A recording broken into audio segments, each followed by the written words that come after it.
முதலில் இஸ்திஃபாதா, இரண்டாவது வஈத், மூணாவது அம்சால், நாலாவது இப்ரத், அஞ்சாவது மிக முக்கியமாக ஒரு பேச்சாளராக இந்த சமூகத்தில் உலா வர வேண்டும் என்றால் முதாலாக்களை நீங்கள் கையாள வேண்டும். கேட்பதை மாத்திரம் பேசக்கூடாது, சுயமாக நீங்கள் முதாலாக்கள் செய்ய வேண்டும். புத்தகங்களை வாசிக்க வேண்டும். புத்தகம் வாசிப்பதில் ஆர்வம் காட்டிய இமாம்கள் ஏராளம். உதாரணத்திற்கு 2 இமாம்களை நான் குறிப்பிட்டு சொல்கிறேன். தாவூது தாஇ ரஹ்மத்துல்லாஹு தஆலா, அல்லாஹு அக்பர். தத்கிரத்துல் ஹுஃபாத் அப்படின்னு ஒரு புத்தகம், ரொம்ப அற்புதமான புத்தகம். அந்த புத்தகத்தில் இந்த செய்தியை குறிப்பிடுகிறார்கள். தாவூது தாஇ ரஹ்மத்துல்லாஹு தஆலா பாடம் நடத்தி கொண்டிருக்கிறார்கள். மாணவ கண்மணிகள் அமர்ந்திருக்கிறார்கள். உணவு வரவைக்கப்பட்டது. உணவு கீழே இருக்கிறது. தாவூது தாஇ ரஹ்மத்துல்லாஹ் பாடம் நடத்தி கொண்டிருக்கிறார்கள். பாடம் நடத்தி கொண்டிருக்கிற போது தண்ணீரும் இருக்கிறது பக்கத்தில். அந்த ரொட்டியை எடுத்து தண்ணீரில் முக்கிவிட்டார்கள். ரொட்டி வைக்கப்படுகிறது, பக்கத்தில் தண்ணீரும் ஒரு குவளையில் வைக்கப்படுகிறது. ரொட்டி நாமாக இருந்தால் பிச்சு போட்டு அதை துண்டு துண்டாக ஆக்கி சால்னாவை வீழ்த்தி ஒரு குழம்பு குழப்பி சாப்பிடுவோமா இல்லையா? அது போன்ற பழக்கம் இல்லாமல் தாவூது தாஇ ரஹ்மத்துல்லாஹு தஆலா அந்த புரோட்டா ரொட்டி எடுத்து அப்படியே தண்ணிக்குள்ள முக்கிட்டாங்க. முக்கி அது ஆட்டுக்கு ஊறிக்கிட்டு இருக்கிறது. மாணவர்களுக்கு ஒன்றும் புரியவில்லை. உஸ்தாதிடத்திலே, தாவூது தாயிடத்திலே கேட்டார்கள், ஏன் இப்படி நீங்கள் சாப்பிடுகிறீர்கள்? கண்டிப்பாக நீங்கள் ஏதாவது ஒரு விஷயத்தை செய்தால் அதற்கு காரணம், 1000 காரணங்கள் இருக்கும். பொதுவாக உஸ்தாதுமார்கள் கண்டித்தாலும் ஒரு விஷயத்தை பாராட்டினாலும் அதற்கான பின்புல காரணங்கள் இல்லாமல் ஒரு விஷயத்தை செய்யவும் சொல்ல மாட்டார்கள், ஒரு விஷயத்தை தடுக்கவும் மாட்டார்கள். தாவூது தாஇ ரஹ்மத்துல்லாஹு தஆலா அவர்கள் மாணவர்கள் கேட்கிறார்கள், நீங்கள் ஏன் இப்படி ரொட்டியை சாப்பிடுகிறீர்கள், ஊற வைத்து சாப்பிடுகிறீர்களே, இதற்கு என்ன காரணம் என்று கேட்கிற போது தாவூது தாஇ ரஹ்மத்துல்லாஹ் சொன்ன பதில் என்ன தெரியுமா? அல்லாஹு அக்பர். ரொட்டியை பிச்சு போட்டு சாப்பிடுறதுக்குள்ள 50 சஃபாவை நான் படித்து முடித்திருப்பேன். ரொட்டியை பிச்சு போட்டு சாப்பிடுவதற்குள் நான் 50 சஃபாக்களை நான் படித்திருப்பேன். அதனால்தான் நான் ஊற வைத்து சாப்பிடுகிறேன். ஊற வைத்து அந்த ரொட்டியை குடிக்கிற போது நான் 50 சஃபாக்களை நான் படித்து முடிக்கிறேன் என்றார்கள் தாவூது தாஇ ரஹ்மத்துல்லாஹு தஆலா. முதாலாக்களை நீங்கள் உங்கள் பயானில் அவசியமாக்கிக் கொள்ள வேண்டும். வாழ்க்கையில் ஒரு அங்கமாக நீங்கள் ஆக்கிக் கொள்ள வேண்டும். நிச்சயம் நான் சொல்லுகிறேன், கிதாபு வாசிக்கிற பழக்கத்தை நீங்கள் கொண்டவர்களாக இருந்தீர்கள் என்றால் தமிழ் உச்சரிப்புகள் ரொம்ப துல்லியமாக வரும். எந்த இடத்தில் ஏத்தணும், எந்த இடத்தில் இறக்கணும் என்கிற, என பயான பொறுத்தவரை இதுவும் சொல்லணும். எல்லோரும் ஒரே மாதிரி பேசுறீங்க, லைன் கோடு நேராக இருக்கிறது, அப்படி இருக்கக்கூடாது. இந்த மருத்துவர்கள் நம்மளுடைய ஹார்ட்டோடைய அந்த பிரஷரை செக் பண்றதுக்கு ஒரு மிஷின் வச்சிருப்பாங்களா இல்லையா? அந்த ஆக்சிஜன் மிஷின். அதுல கோடு நேரா வந்துச்சுன்னா டெத்துன்னு அர்த்தம். டெத்துன்னு அர்த்தம், மையத்துன்னு அர்த்தம். மேல கொஞ்சம் ஏறணும், கீழே இறங்கணும், ஏறணும், இறங்கணும், ஏறணும், ஏறணும். இதுபோல் உங்களுடைய பேச்சுக்கள் ஏறவும் செய்யணும், இறங்கவும் செய்யணும், ஏறணும், இறங்கணும். இப்படி இருந்தால் தான் உங்கள் பேச்சு உயிரோட்டம் உள்ள பேச்சாக மாறும். அதற்கு முதாலா ரொம்ப முக்கியம். இப்னுல் ஜௌசி ரஹ்மத்துல்லாஹ் சொல்லுவார்கள், இன்னி தஅத்து அல்ஃப ஸஃபஹத்தின் ஃபி குல்லி யௌமின். ஒவ்வொரு நாளைக்கும் 1000 சஃபாக்களை நான் படித்து முடிப்பேன் என்கிறார்கள். முதாலா செய்வாங்கிறான். எந்த அளவுக்கு பாருங்கள், புத்தகங்களில் நீங்கள் புழுக்களாக நீங்கள் மாறி போக வேண்டும். அதற்கான வாய்ப்பு. கிதாபுகள் வாசிக்காமல் ஒரு பேச்சாளராக நீங்கள் தனித்துவமாக இருக்க வேண்டும் என்று நினைத்தால் முடியவே முடியாது. யாரிடத்திலேயும் நீங்கள் கேட்டுக்கொள்ளுங்கள். நீங்கள் யாரை நாடறிந்த நாவாளர்களாக நினைக்கிறீர்களோ அத்துணை பேர்களும் முதாலாக்கள் இல்லாமல் அவர்கள் பயானை தொடங்குவதில்லை. இரண்டாவது, அபூ தாவூத் ரஹ்மஹுல்லாஹு தஆலாவையும் நீங்கள் கொஞ்சம் புரிந்து கொள்ள வேண்டும். அபூ தாவூத் ரஹ்மஹுல்லாஹ் 2 செட்டு எப்பயுமே கையில வச்சிருப்பாங்களாம். 2 செட்டு, ஜுப்பா 1, கைலி 1, இது சேர்த்தா 1 செட்டு. 2 செட்டு அபூ தாவூத் ரஹ்மஹுல்லாஹு தஆலா எப்பொழுதும் பக்கத்தில் வைத்திருப்பார்கள். கேட்டார்கள், ஏன் இப்படி 2 ட்ரெஸ்ஸுகள் நீங்கள் பயன்படுத்துகிறீர்கள், ஆடை பயன்படுத்துகிறீர்கள்? ஒரு ஆடை பார்த்தால் ஒரு ஆடையின் கை சுருக்கமாக இருக்கும், ஒரு ஆடையின் கை நீளமாக இருக்கும், ஏன் இப்படி நீங்கள் பயன்படுத்துகிறீர்கள் என்று அபூ தாவூத் ரஹ்மஹுல்லாஹு தஆலாவிடத்திலே கேட்கிற போது, இது துஹ்ஃபத்துல் இஹ்வான் என்கிற கிதாபில் வருகிறது. துஹ்ஃபத்துல் இஹ்வான் இதுவும் ஒரு அற்புதமான புத்தகம், வாசிக்க வேண்டிய புத்தகங்களில் இதுவும் ஒன்று. அபூ தாவூத் ரஹ்மஹுல்லாஹு தஆலாவிடத்திலே கேள்வி கேட்கப்படுகிறது. அதற்கு அழகான பதிலை சொல்லுகிறார்கள் அபூ தாவூத் ரஹ்மஹுல்லாஹு தஆலா, நான் ஊர்களில் இருந்தால், நான் பாடம் நடத்தி கொண்டிருந்தால், அப்பொழுது சிறிய கையாக இருக்கிற ஆடையை நான் பயன்படுத்துவேன். எங்கேயாவது நான் பிரயாணத்திற்கு சென்றால் சிறிய கை உள்ள ஆடையை பயன்படுத்தாமல் பெரிய கை உள்ள ஆடையை நான் பயன்படுத்துவேன். ஏன் தெரியுமா? அதில் நான் புத்தகங்களை எல்லாம் போட்டு வைக்க முடியும். போகிற போதெல்லாம் நான் படித்துக் கொண்டே போவேன். சொன்னார்கள், ரஃபீக் என்றாலே பயணத்தோழன். தோழன் நிறைய வகைகள் உண்டு. ரஃபீக் என்றால் பயணத்தோழன். சொன்னார்கள் அபூ தாவூத் ரஹ்மஹுல்லாஹு தஆலா, என்னுடைய ரஃபீக் யாரு தெரியுமா? இந்த புத்தகம் தான் எனக்கான பயணத்தோழன் என்றார்கள். அபூ தாவூத் ரஹ்மஹுல்லாஹு தஆலா என்றால் வாசிப்பால் தன் வாழ்க்கையை அவர்கள் தொலைத்தார்கள். காலத்தால் அடிக்க முடியாதவர்களாக இடம்பெற்றிருக்கிறார்கள். நீங்கள் தலை சிறந்த பேச்சாளர்களாக இந்த சமூகத்தில் நீங்கள் உலா வர வேண்டும் என்றால் வாசிப்பை நீங்கள் நேசிக்க வேண்டும். முதல்ல ஒரு தலைப்பு, அந்த தலைப்பு கீழ் இஸ்திஃபாதா வரணும். 2வது வஈத் இருக்கணும். 3வது அம்சால்கள் இருக்கணும். 4வது இப்ரத் இருக்கணும். 5வது முதாலாக்கள் இருக்கணும். 6வதாக நாள் குறிப்புகளை நீங்கள் எடுக்க வேண்டும். படிப்பதை அப்படியே விட்டு விட்டு செல்லக்கூடாது. அனஸ் இப்னு மாலிக் ரலியல்லாஹு தஆலா சொன்னார்களே, ஹாதிமுர் ரசூல், தாரிகு திமிஷ்க் நாட்டினுடைய வரலாறு அப்படின்னு ஒரு புத்தகம் இருக்கிறது. ரொம்ப அற்புதமான புத்தகம், வரலாறுக்கு சொந்தமான புத்தகம். நிறைய வரலாறு கிதாபுகளை நீங்கள் படிக்கணும். நாவல்கள் படிக்க இஷ்டம் இருந்தால் படிங்கள். ஆனால் நாவல் ரொம்ப சுவாரஸ்யமாக இருக்கும். ஆனால் நமக்கு நாவலை விட வரலாறுகள் அதிகமாக தெரிந்து கொள்ள வேண்டும். அதனால் நாவலை படிப்பது ஒரு பக்கம், நீங்கள் படிங்கள். என சில பேர் அதை பழக்கமாக கொண்டிருப்பார்கள். ஏன்னா நாவல்ல தான் நிறைய சுவாரஸ்யமாக ஆரம்பிச்சதுல இருந்து ரொம்ப ட்விஸ்டா வரும். நிறைய எதிர்பார்ப்புகள், எண்ணங்கள் நமக்கு தூண்ட செய்யும் நாவல்கள்ல. ஆனா தாரீகில் அப்படி கிடையாது. உயிரோட்டம் உள்ள விஷயங்களை அனுபவிக்க வேண்டுமா? வரலாறு கிதாபுகளை திறந்து பாருங்கள்.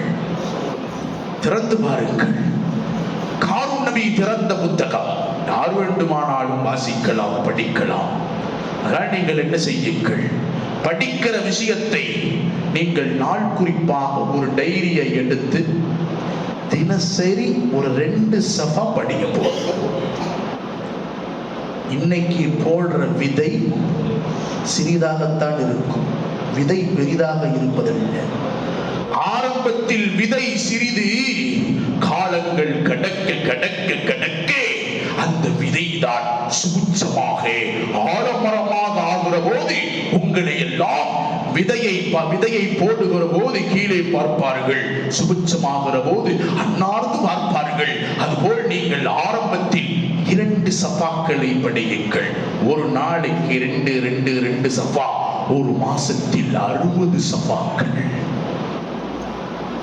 இதுதான் முன்னேற்றம். அனஸ் இப்னு மாலிக் ரலியல்லாஹு சொன்னார்கள், கையிது அல் இல்ம பில் கிதாப். நீங்கள் படிக்கக்கூடிய, படித்து தெரிந்து கொள்ளக்கூடிய விஷயங்களை நீங்கள் அதை பத்திரப்படுத்திக் கொள்ளுங்கள், எழுதி வையுங்கிறாங்க. அபூ ஹுரைரா ரலியல்லாஹு தஆலா, முஸ்லிமில் வருகிற ஹதீஸை நான் சொல்கிறேன். அபூ ஹுரைரா ரலியல்லாஹு தஆலா அமர்ந்திருப்பார்கள். காரூன் நபி ஸல்லல்லாஹு அலைஹி வஸல்லம் இடத்திலே ஒரு சஹாபி ஓடி வருவார். நாயகமே, நாயகமே, நீங்கள் சொல்லக்கூடிய ஹதீஸுகளை என்னால் மனனம் செய்ய முடியவில்லை நாயகமே, ரொம்ப கஷ்டமாக இருக்கிறது என்று சொன்னபோது காரூன் நபி ஸல்லல்லாஹு அலைஹி வஸல்லம் சொன்னார்கள், நான் சொல்லக்கூடிய ஹதீஸை, நான் சொல்லக்கூடிய பேச்சுக்களை அப்படியே எழுதிவை, அது உனக்கும் பலன், உனக்கு பின்னால் வருபவர்களுக்கும் அது பலனளிக்கும் என்றார்கள். மாணவி ஸல்லல்லாஹு அலைஹி வஸல்லம், இன்னைக்கு நீங்க எடுக்கிற குறிப்பு இன்னைக்கும் பயனை தரும். நாளைக்கு வேற ஏதாவது ஒரு மஹல்லாவுக்கு நீங்கள் சிறப்படைப்பாளர்களாக நீங்கள் அழைக்கப்பட்டீர்கள் என்றால் அப்பொழுதும் உங்களுக்கு அது பயனளிக்கும். முதலில் இஸ்திஃபாதா இருக்க வேண்டும், இரண்டாவது வயது இருக்க வேண்டும், மூன்றாவது அம்சால்கள் இருக்க வேண்டும், நாலாவது இப்ரத் இருக்க வேண்டும், ஐந்தாவது முதாலாக்கள் இருக்க வேண்டும், ஆறாவது கையிது அல் இல்ம பில் கிதாப். நீங்கள் படிக்கக்கூடிய செய்திகளை நீங்கள் பதிந்து வைத்துக் கொள்ள வேண்டும். அடுத்த ஏழாவது டைம் மேனேஜ்மெண்ட், ரொம்ப முக்கியம். ஒவ்வொரு பேச்சாளர்களுக்கும் ரொம்ப முக்கியம் டைம் மேனேஜ்மெண்ட், நேரம் மேலாண்மை என்று சொல்வார்கள். 10 நிமிஷம்னா 9 நிமிஷத்துல முடிச்சிடணும். எவ்வளவு அற்புதமான செய்திகளை நீங்கள் இந்த சமூகத்திற்கு கொட்டினாலும், ரொம்ப அஜீபான, ஆச்சரியம் தரக்கூடிய ஏராளமான செய்திகளை நீங்கள் கொட்டினாலும் 10 நிமிஷத்துக்கு மேல 1 நிமிஷம் கூடிருச்சுன்னா நீங்கள் சொன்ன அத்தனை விஷயங்களும் வீணான விஷயங்களாக மாறி போய்விடும். என்ன பேசினாரு, நல்ல பேசினாரு, ஆனா என்ன நேரம் கொஞ்சம் அதிகமா பேசிட்ட, அவ்வளவுதான். 1 மணி நேரம் தொண்டை தண்ணி கத்த கத்த பேசியிருப்ப. 10 நிமிஷம் இங்க பேசுறதுக்கு மாணவர்கள் எடுக்கிற முயற்சி என்ன தெரியுமா? 10,000 தடவை பேசி பார்த்துருமா. பார்க்கிறவனெல்லாம் ஜுனூனிவன் பைத்தியக்காரன்னு சொல்லியிருப்பான். பார்க்கிற திசையெல்லாம் சத்தம். யாரப்பா யாரப்பா, அவன் தான் பேசிக்கிட்டு இருக்கிறான், நாளைக்கு பயானாக்கும். எங்கு திரும்பினாலும் சத்தங்கள், காலை மாலை நேரம் இல்லாத நேரங்களை அடக்க முடியாத அளவுக்கு எங்கு பார்த்தாலும் பேசுவான். எதுக்கு? இங்க 10 நிமிஷம் பேசுறதுக்கு. 10 நிமிஷம் பேசுறதுக்கு போடுற எஃபெக்ட் கிட்டத்தட்ட 1 வாரம் 2 வாரம் மணிக்கணக்கில் பாடம் முடிந்த அடுத்த செகண்ட் போய் ஒரு ஆளை பிடிக்க வச்சு உட்கார வச்சு நான் சொல்றத பூரா கேளு என்றான். 10 பேர்த்த கேட்க வச்சு அவனுக்கு மனப்பாடாயிடும், அவனுக்கு மனப்பாடம் ஆகிவிடும். அப்ப இந்த இடத்தை நீங்கள் சரியாக பயன்படுத்துகிறீர்கள். ஆனால் எங்க நீங்க சருகிறீங்க அப்படின்னா நேரத்தில் நீங்கள் சருகிறீர்கள். இப்ப நேரம், டைம் பஞ்சுவாலிட்டி. 50 நிமிஷம் 10 நிமிஷம் என்றால் 9 நிமிஷத்தில் நீங்கள் முடித்துக் கொள்ளுகிற பழக்கத்தை கொண்டவர்களாக நீங்கள் ஆகினால் நிச்சயம் தலை சிறந்த பேச்சாளர்களாக நீங்கள் மாறக்கும். முதல்ல இஸ்திஃபாதா, இரண்டாவது வஈத், மூணாவது அம்சால், நாலாவது இப்ரத், அஞ்சாவது முதாலா, ஆறாவது கையிது அல் இல்ம பில் கிதாப், ஏழாவது இராதத்துல் வக்த், நேரம் மேனேஜ், டைம் மேனேஜ்மெண்ட். அடுத்ததாக 8வதாக பாடி லாங்குவேஜ் மஸ்ட். உங்கள் பேச்சுக்கள் நாவிலிருந்து வெளியாகுவதற்கு முன்னால் உங்களுடைய கைகள் அசைப்பட வேண்டும். அது சும்மா செய்யக்கூடாது, சும்மா கையை காட்டி என்ன செய்யக்கூடாது, அப்படியெல்லாம் ஆட்டக்கூடாது. உங்களுடைய பேச்சுக்கு தோதுவாக உங்களுடைய இஷாராக்கள் இருக்க வேண்டும். இப்னு உமர் ரலியல்லாஹு சொல்கிறார்கள், இதா தகல்லம பிஷைஇன், பெருமானார் ஸல்லல்லாஹு அலைஹி வஸல்லம் ஏதாவது ஒரு விஷயத்தை பேசினார்கள் என்றால் அஷார பி இஸ்பஹி, அவர்களுடைய விரல்களை அசைத்து அசைத்து இஷாரா காட்டி காட்டி காரும் நபி ஸல்லல்லாஹு அலைஹி வஸல்லம் பேசுவார்கள். ஏனென்றால் அதில் தான் ஈர்க்கப்படுகிறார்கள். இன்னைக்கு உங்களுக்கு புரியும்படி சொல்லணும் அப்படின்னா, கட்சியெல்லாம் நான் பேசல, பொதுவாக உதாரணத்திற்கு நான் சொல்லுகிறேன். சீமானின் பேச்சை நீங்கள் எடுத்தால் நன்றாக விளக்கும். பாடி லாங்குவேஜ், திடீரென்று கையை மடக்குவான், திடீரென்று மேலே இருக்கிற கை கீழே போகும், கீழே இருக்கிற கை திடீர்னு மேலே ஏறும், திடீர்னு கையை விரிப்பான், திடீர்னு கையை மடக்குவான். இது எல்லாம் என்ன தெரியுமா? மக்களை ஈர்த்து முழுமையாக அவன் பக்கம் அந்த பார்வையை வைக்க வேண்டும். இதுக்கு அவன் செலவிட்ட வருஷம் எத்தனை தெரியுமா? 2 ஆண்டு காலம். 2 ஆண்டு காலம் பாடி லாங்குவேஜுக்கு மட்டும் அவன் நேரத்தை ஒதுக்கியிருக்கான்.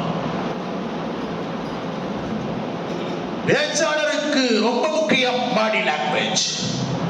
உங்கள் வார்த்தை நாவிலிருந்து வெளியாகுவதற்கு முன்னால் உங்கள் இஷாராக்கள் வெளியாக வேண்டும். முதல்ல இஸ்திஃபாதா, 2வது வஈது, 3வது அம்சாலு, 4வது இப்ரத்து, 5வது முதாலா, 6வது கையிது அல் இல்ம பில் கிதாப், 7வது இராதத்துல் வக்த், 8வது இஷாரத்துல் பதன், உடல் அசைவு இருக்க வேண்டும். 9வது என்ன தெரியுமா? முக்ததல் ஹால், இடத்திற்கு தோதுவாக பேசுபவன் தான் பேச்சாளர். பராத்துக்குன்னு கூப்பிட்டுட்டு மேராஜ பேசக்கூடாது, நிக்காக்குன்னு கூப்பிட்டுட்டு மையத்தை பத்தி பேசக்கூடாது. முக்ததல் ஹால் ரொம்ப அவசியம். இடம் பொருள் ஏவலை பார்த்து நீங்கள் பேச வேண்டும். உண்மையில் இது நிறைய இடங்களில் நடக்கும். நிக்காவுக்குன்னு பேச சொல்லுவாங்க, சலவாத்தின் மகத்துவங்களை பேசிக் கொண்டிருப்பார்கள், எண்ணங்களின் சிறப்புகளை பேசிக் கொண்டிருப்பார்கள். அது அல்ல பேச்சாளன் என்றால். நீங்கள் தமிழகத்தில் ஆகச் சிறந்த பேச்சாளர்களாக நீங்கள் உலாவர வேண்டும் என்றால் முக்ததல் ஹால், நிலைமைக்கு ஏற்றால் போல், இடத்திற்கு ஏற்றால் போல் உங்கள் பேச்சுக்களை நீங்கள் மாற்றிக்கொள்ள வேண்டும். இதை நீங்கள் கையாண்டால் நிச்சயம் தலை சிறந்த பேச்சாளர்களாக மாறி போவீர்கள். முதல்ல இஸ்திஃபாதா, 2வது வஈது, 3வது அம்சால், 4வது இப்ரத், 5வது முதாலா, 6வது அல் கையிது பில் இல்ம பில் கிதாப், 7வது இராதத்துல் வக்த், 8வது இஷாரத்துல் பதன், 9வது முக்ததல் ஹால். கடைசியாக இறுதியாக ஒன்றை சொல்லி நான் முடித்துக் கொள்ள ஆசைப்படுகிறேன். நீங்கள் ஆகச் சிறந்த ஆளுமை மிக்க பேச்சாளர்களாக நீங்கள் மாறிப்போக வேண்டும் என்றால் சமயோஜித அறிவோடு புத்தியோடு நீங்கள் பேச வேண்டும். நீங்கள் பேச வேண்டும். எப்படி தெரியுமா? பொதுவாக ஹஸ்ரத்மார்களுக்கு ஒரு பழக்கம் உண்டு. ஏதாவது ஒரு புதிய மதரசாவில் இருந்து ஒரு மாணவன் வந்தான்னு வச்சுக்கோங்களேன், அவனை எதையாவது ஒன்று கேட்டு கேட்டு கேட்டு கேட்டு எனக்கு ஒண்ணுமே தெரியாது ஹஸ்ரத், நீங்க சொல்றதுதான் எனக்கு வேத வாக்கு. முகுத்ததாவுக்கு என்ன வரும்? அவன் ரஃபஅம்மா இல்லம்பர்.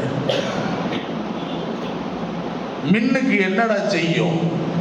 ஜர்ரு, நான் இல்லைங்கிறேன் என்று ஏதாவது ஒரு இடக்கு முடக்கான கேள்விகளை கேட்கிற பழக்கம் உஸ்தாதுமார்களுக்கு உண்டு. ஆனால் அது அவர்களை இழிவுபடுத்துவதல்ல, அந்த கல்வியில் அவர்கள் படித்த அந்த கல்வியில் எவ்வளவு உறுதியாக இருக்கிறார்கள் என்பதை சரி செய்வதற்காக ஒரு வாய்ப்பு. நிறைய பேரு நசபுக்கு என்னப்பா வரும், மஃபூலுக்கு என்னப்பா வரும், நசபு நான் இல்லைங்கிறேன், அப்புறம் அஃப வஜ்ரத், அப்புறம் அஃப ஒரு வஜ்ரத் என்று அவர்கள் மாற்றிக்கொள்வார்கள்.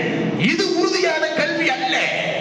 இதற்காக சோதிக்கப்பட வேண்டும் மாணவர்கள். அதனால தான் இம்திஹான். ஏன் இம்திஹான் வைக்கணும்? இம்திஹானே வைக்காம பட்டம் கொடுக்கலாமே. எதற்கு இம்திஹான்? சோதனைகள் உள்ளாக்கப்பட வேண்டும்.